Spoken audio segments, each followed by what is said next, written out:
Hey guys, Mike here from Benny Outdoors. I showed you that little montage for a few reasons. One, I want to show you some cool fish catches before I get into a talking point. But another reason is I wanted to do a topic that I've been thinking about for quite a while, and I wasn't really sure how to relay the information, and I think I finally got the idea down.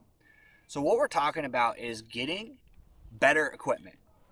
Every angler, I think, has this weird journey when it comes to bass fishing. There is really, in my mind, two schools of thought. There is, I want to keep it simple, and I'm not spending a ton of money on this. It's just something I do for fun, and I don't want to break the bank on it. And maybe you can't break the bank, and that's perfectly okay. There's guys that I fish with, my teammate, Bear Fishing, perfect example. He really just wants to get out there and fish. He's starting to get a little bit more specialized, but really, he's going to buy the least expensive rod he can and just let his technique allow him to catch the fish. Then there's the other school of thought, and that's where I'm at. I am at getting more technique-specific rods, getting more into the specs. And I kind of want to go over things to look for and honestly just give you a basic overview of what you should look for, how you should look for it, and really honestly maybe give you some suggestions. So one thing, look at the components that go into making a rod. If they don't list the type of handle, the type of reel seat, the type of eyes, the blank, if they don't talk about those in the details, that's because it's a generic rod and that you're not getting a quality build. You're getting something that is a production rod that is meant to be inexpensive and also meant to do one specific purpose. Now, most people are going to buy a medium heavy fast rod. That's pretty much your standard go-to. If you're using a casting rod, that's what you're going to buy.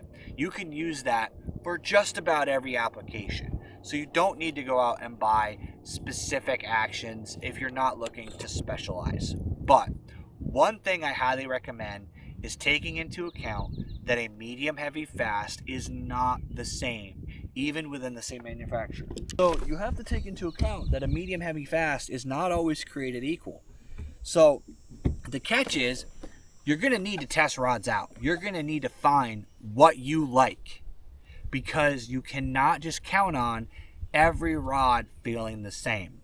But the things I highly recommend that you look for and the details that are going to be the same.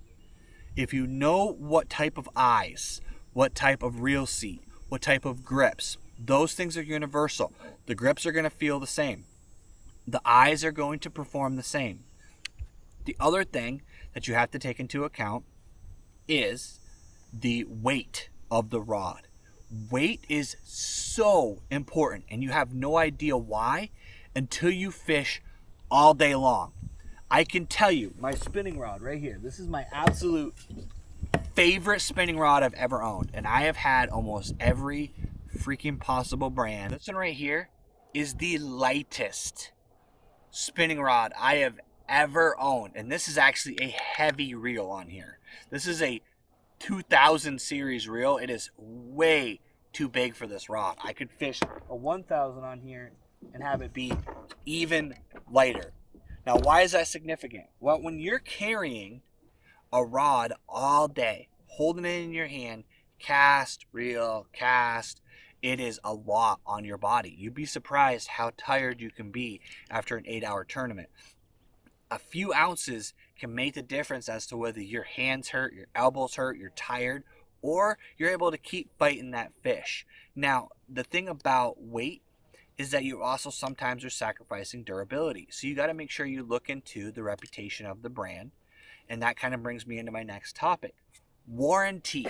Now, I know you go to your local department store, you buy that cheap combo, and they ask if you want a replacement warranty through the store.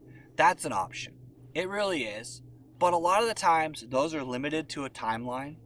Those are limited to certain circumstances. They're not really no questions asked. And honestly, you got to drive back to the store. They may not have that rod again. And there's just a lot of hassle that goes with it. A quality company, FX, for example, they have a no-hassle warranty. You call them, you warranty it out. You may pay a fee to get a new rod, but when you buy a $200 rod, a small fee to replace that rod is a significant better deal than having to go out and spend all the money again on a new rod.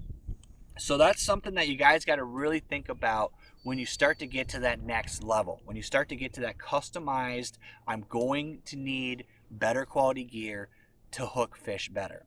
Now, I want to go into just real quick, kind of a quick overview. If you are thinking about buying rods, think about what that rod is for. For example, this Carbon Series rod, I asked specifically, what is the deal with this rod? What is different about this rod versus the Extreme Series, right?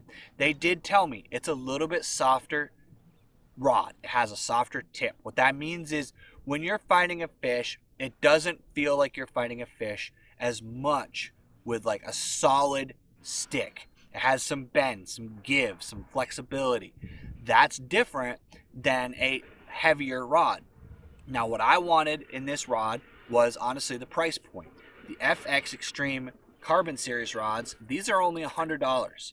These are very inexpensive, very, very light, and I wanted something with a little bit more flex when I fish it because I'm going to be using this for swim jigs, but I also am going to be using it for Texas rigging, and I want to have the ability to use it for multiple purposes. And I like a little bit softer rod so that when I feel that bite and I'm not sure if it's a grass tick or a rock or if it's an actual fish, I want to be able to swing slightly and really give them the beans and have it not load directly up. I know it sounds really weird, but essentially I like to have a little bit of load while I'm retrieving it so that I can then give it a little bit more to drive that hook a little deeper. Now, when you talk about my other rod that I was just showing you guys, this one right here is a medium heavy, fast, and this is my chatterbait rod. Now with the chatterbait rod, I want it to be a fast, quick, boom, slam them in the face, and I want that to load up and stay pinned quicker. So that's why I bought this particular rod.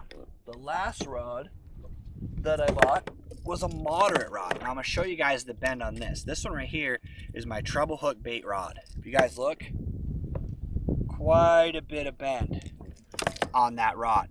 And it gives you a little bit more flexibility. Now what I use a moderate rod for, topwater. I tend to swing too early on a topwater hit. I see that explosion, I want to set the hook immediately.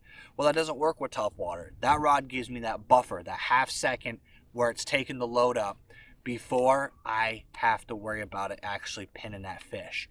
The other thing is square bills, treble hooks, anything like that, those hooks bend out. You can't just pin them with a pool cue and expect those hooks not to break off and then you lose your fish. That moderate rod gives me that ability to keep that fish pinned and have a little bit more play when I get close to the boat. I can kind of come down a little bit as I try to net the fish because I've got that flexibility in that rod.